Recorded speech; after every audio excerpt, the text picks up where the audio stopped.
Airtel, Jio, Vodafone idea ఈ 3 సిమ్లు వాడే వాళ్ళకైతే ఒక బిగ్ బ్రేకింగ్ బ్యాడ్ న్యూస్ అనేది చెప్పొచ్చు. అదేంటో కదా, వీళ్ళైతే రీఛార్జ్ ప్రైసెస్ అయితే పెంచుతున్నారు.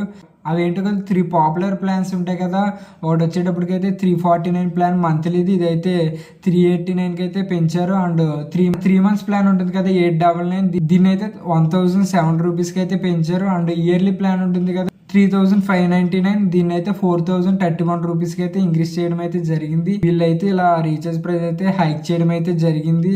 అండ్ ఎయిర్టెల్ విషయానికి వచ్చినట్లయితే వీళ్ళైతే 3 ప్లాన్స్ అయితే కంప్లీట్గా అయితే తీసేశారు.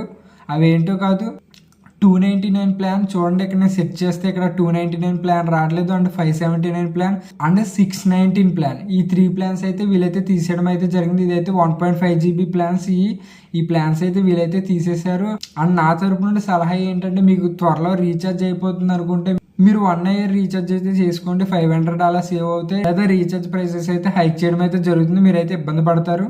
అండ్ ఈ వీడియోని మీ ఫ్రెండ్స్తో కూడా షేర్ చేయండి. నాకు కంటెంట్ నచ్చినట్లయితే లైక్ చేయండి, ఫాలో చేయండి.